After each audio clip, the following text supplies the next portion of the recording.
Hi folks, you're with Tacitus today. Tacitus today, your pushback channel. Thank you for joining this audio live stream. Please listen to this presentation as you would a radio broadcast. In this essay, I'd like to talk about how to manage, and there's a backstory to this, but how do you manage, you're a CEO, how do you manage skilled employees? You know, credentialed, qualified, accomplished, skilled employees. How do you manage them? How do you control them? How do you direct them? How do you work with them? So, because this is a salient issue wherever I go today, business-wise, I'm noticing that straight white males in senior executive roles, assuming they've been hired for something to do with skills and capability, they don't last very long, and the pattern is always the same. When we'll go, my colleagues and I will go into a place and we'll come across a straight white male. He's very competent, knows what he's doing, and think, oh wow, great, that's great.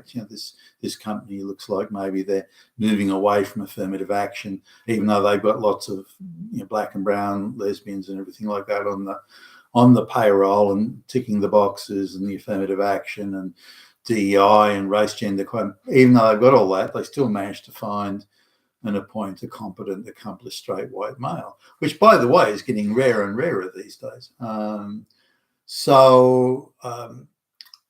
But then when we go back in to we've got an ongoing contract with them, we go back in a month or two later or however long, and the guy's gone. He's not there anymore. So, and I make a point, and the CEO doesn't know I do these vids, but I make a point of getting to the CEO and trying to get them to have a cup of coffee with me and then chat. Oh yeah, Billy Bob, that guy, he was I thought he was pretty good. Why did he leave?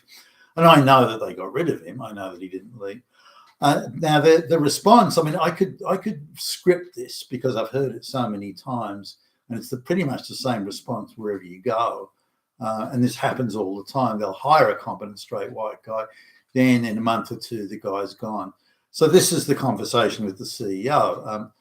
Oh yeah, look, he just, I don't know, Billy Bob, he just didn't fit in. I don't know. He just it just didn't work out.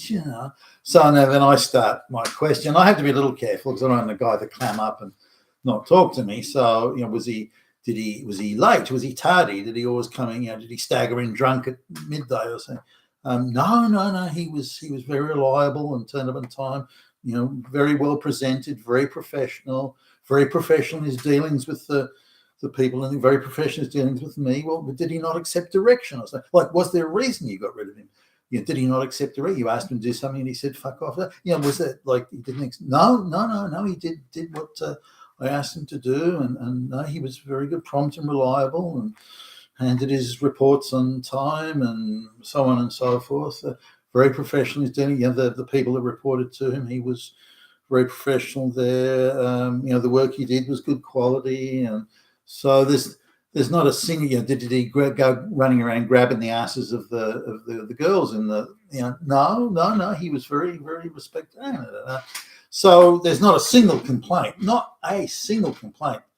you could level against this CEO could level against the white guy, but he just didn't fit in, And we're having a meeting, and I saw the look on the face of the black lesbian at the meeting, and I could tell she wasn't really happy, and some of the people were just feeling like a little bit left out because they couldn't really keep up with him, and he should really have slowed it down to suit the illiterate peasant IQ 70 black lesbian who's on a quota system. He should have really done that, I think. It's not a complaint that I could really level it, but I just, because he's on probation, I just called him into my office and said, look, Billy Bob, it's really not working out, and you should move on, and this sort of thing, even though the guy had no complaint. Now, you could say, well, maybe Billy Bob, by being professional and competent and accomplished, that he didn't fit in with the very low bar type criteria that comes with affirmative action and DEI and race gender equality. You could argue that. And that appears to be approximately, at least, what the problem might have been. But the CEO was, I mean, he was sort of a little bit embarrassed, and some of them are, that he'd got rid of a competent guy for no reason. But anyway, now this is happening all over the place, so it's not just Billy Bob here or Billy Bob there. Pretty much everywhere I go, this is the scenario. And some of the things that are obvious is the CEOs themselves that are not high quality. They're mostly installed by the Black Rocks and the Vanguards. They're mostly big finance type flunkies that are parachuted into these roles, because BlackRock and Vanguard may own half plus of the shares of the company, so they get to decide pretty much who's the CEO and who sits on the board and so on. So we need to, I guess, come to grips with just how many CEOs, underqualified CEOs, they're just flunky little puppets that are, a bit like Keir Starmer's a puppet of the globalists, even though he's ostensibly the Prime Minister of the United Kingdom. He's not. He's just a little marionette that they control. They script him. They tell him what to do. He can't take a shit without getting permission. And it's the same here with a lot of companies now that all the people sitting in the CEO's chair and on the board of directors are all the flunkies and goons and little gophers and fetch and carry stooges for the big finance. And now there's a certain skill in, and this is really what I wanted to talk about in this essay. There's a certain skill. It's a mixture of skill and confidence and having the expertise to do it. But there's a certain skill in managing competent people. Now, I've been through this loop many times. It can be a little intimidating. You invite in Jimmy Jack for an interview for the vice president's job or something like that. So along he comes and he sits there, and you realise that you're across the desk from you or across the table from you. He's a really smart guy. He's competent, accomplished, high achieving. He's confident. He's self-assured. He's been there and done it. He knows his limitations, and he's there. And that can be a little intimidating, because the thought crosses your mind: will I look like an idiot when this guy's here? Will he make me look like an idiot just through his sheer capability? His level of capability is so high, he'll make me look like an idiot. These are the thoughts in the back of your head sometimes. Doesn't so much worry me, given I'm reasonably self-made and accomplished anyway. So it's not like I'm sort of frightened by that per se. But and then you get somebody that self-assured and that confident. Will they do what I direct them to do? Or they just they're going to be so confident that listen to you idiot, fuck off, that type of thing. And these are thoughts that go through your head. Now, for an insecure, unqualified little sort of gobbler stooge that has been installed by the Black Rocks, they would be terrified by someone of that level of capability. But for someone who's reasonably self-made, as I claim to be, then I'm not so put off by that. And I see it as an asset. If indeed the guy has the capability that he appears to have as I'm talking to him, it takes me two minutes tops to work out whether someone's full of crap or not. Then he can come in and help me achieve the objectives that I, as the CEO or the EVP or whatever, have been tasked with. So he's an asset to me. He's going to help me do what I need to do, or what I'm trying to do, or he's going to help me put the program in place that I'm trying to, and so on.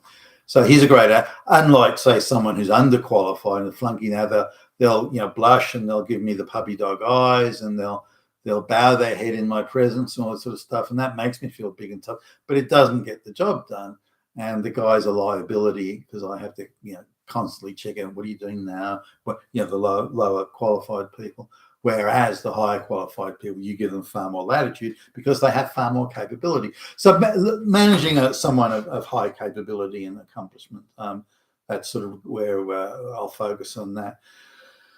Now, what I do, and I'm not saying it's the only way that can do, but what I do is rather than just say, do this, do that, fetch me this, carry me that type approach, I'll lay out the challenge or the requirement or the objective. Do you have a moment, Jimmy Jack? Can I or you make an appointment. You don't just ambush him with, do you have a moment? So I make a time, because I want his concentration. So well, we go, can you get 2 o'clock today? Fine. Yep. So 2 o'clock today, Jimmy Jack fronts at my office door, and so not at the desk. We go on the round table, make sure there's coffee there. I want him relaxed. I want him talking and focusing and concentrating on the task at hand. So I may have prepared a short paper, which I've given to him in advance. Probably would have. Most of the time I do that. Saying, look, this is what I want to talk about. These are the sort of things that we want, I want to discuss. Now, whether it's at an interview situation or whether it's the guy's already hired or not, I make the point of saying, look, I want to use your skills. I need your skills and your capability, but you need to, if we're going to work together, you need to accept the final decision is mine. Now, whether you agree with that decision or not, that final decision is mine. You must accept that. That's number one. Number two, you must accept that the objectives that the company has, whether it's, I don't know, doubling the sales of widgets or whatever, the objectives the company has, you must accept those objectives. You can't go off script on these things. Now, how we get there, how we achieve these things, that is where I'm going to use your expertise. That is where you will get. Now, that doesn't mean you have the right of veto or the right to just arbitrarily go, we must agree on this. I need to know what you're doing and we need to agree on it. But I do want and need and require your input. You have expertise in areas I don't, or you have more expertise in areas that and so on. So that's the scenario. So I want the guy to feel loved and wanted, and that his skills are being used. I want his intellect to come into play. I want him to say, okay, here's the problem. I'm going to help you solve it. Whatever the problem might be, I want his input in that regard. And most of the time, someone will come up with, well, have you thought of doing it this way or that way, or have you thought of such and such and so on? And maybe I haven't, or I thought about it, but it discounted it as being a feasible proposition. But when the guy would say, okay, well, how would that work then? And then the guy will explain it. So, well, it'll go this way. Now, some people have very fine minds. They can really sequence the logic of things. Okay, well, you do this, it's A, then it's B, C, D, and so on. And sometimes they have a clarity of thought that others don't have, or that, given I've got a lot on my plate, a clarity of thought that sort of seems to get it gets all fogged up, and because you've got so many competing interests and so on. Whereas someone who's employed to look more specifically at an issue, that they'll come up with. So I want to use that. So I want the guy, but I want the guy to feel that he is my colleague, that he is a necessary. So the accomplishments of the company, of the business, are his accomplishments as well as mine, or others in the team and so on. So I wanted to feel it. Now, if I get insecure about it, or if the CEO or whoever is getting insecure, then they'll tend to shut the guy off, and then it'll end up in sort of petty conflict and unnecessary disputes. Or the guy will say, "Well, gee, I'm on a decent salary. I'll just sit back and coast. If they want me to do something, fine. If not, I'll just go through the motions and fill out the reports." I don't want that. Why hire somebody capable and then use them as if they were just a floor sweeper or a parking lot attendant or something like that? So I want that capability to come out. Now, it requires a certain, and I sort of hadn't really thought about this until not that long ago. It requires a certain amount of confidence to do that. It's not just an issue of using capability and skills. It requires a certain amount of confidence. I'm confident in my own ability and knowledge and capability, and I'm also confident I understand my own limitations. I'm not going to try and design a rocket to go to Mars or outer space. I can't do it. I don't have those skills. I accept that. But having these people there where I can surround myself with capable people. Now, it doesn't mean that there isn't sometimes power plays that go on. It does. They do go on, and I've got the confidence that I can deal with that. But say to them, look, you got to accept this. And sometimes I've had to. It's ended up being a struggle. Do you remember when I first hired you? I said you need to accept the final decision here is mine. Now some guys are under a bit of stress and pressure. Maybe they got problems at home, and they might come out with a why not? My decision's better than yours. You don't know what you're doing. Sometimes you get that. And that's what scares the insecure people at that moment, that thing, that there is going, oh no, what do I do now? I don't, I don't like that because it gets in the way, but I can deal with it. No, buddy. Listen, the only place this is going to go is you out of a job. Okay, now you need to go the fuck out that door and come back in 10 minutes later with a better attitude. The final decision is mine. That's how it works here. That's how it goes. If you don't like that, then go. Now, I want to use your skills. I want to use your talents. I want to use your capabilities, and I need your input. But the final decision is mine, and we will agree on how we move forward. We will agree on how we move forward.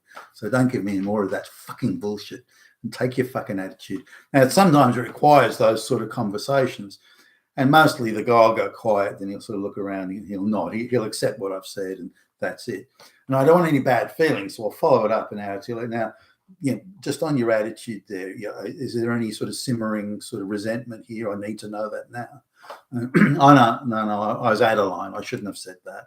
I was da-da-da, and I, this and that, and my kid's been arrested for taking drugs, or like whatever. But to deal with that, and it's better you deal with those things and have that sort of showdown, if you like. It's better because then that clears the air going forward.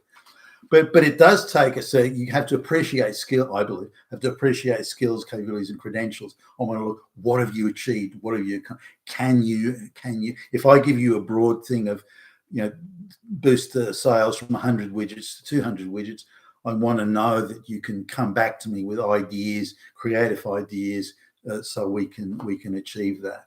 And that's the sort of capability I want. But it takes, firstly, a skilled CEO to, as in self-made. I've done that sort of thing myself. But then also on top of that, it takes a degree of confidence in knowing what you're about. Now, when I remember when I first started sort of hitting the, this is in the corporate world, hitting the job trail, and I'm, I don't know, early 20s at this point. Pretty much everyone I spoke to, as in interview for a job, they had achieved and accomplished things in their own right. If you were talking to the engineering manager, then he sort of designed, engineered stuff, and maintained huge equipment, and he had the credential that you're talking to. I don't know, the sales manager. He'd been a successful sales guy and done this and that. So you were talking to accomplished people. Today, that's not so. And I even saw this sort of 20 years ago, longer, 25 years ago, seeing people who that I was now talking to people, or my colleagues, or nobody was qualified in what they were doing, or minimally qualified, or had no accomplishments they could point to. And this was a huge change, and it's actually still playing out today. And there are now so few people, CEOs and so on, who have the confidence to hire high quality people that it almost never happens. And if they do accidentally hire someone, they've got rid of them in a couple of months. And so it's a great tragedy. You've been fantastic today, your Pushback channel. Thank you for listening.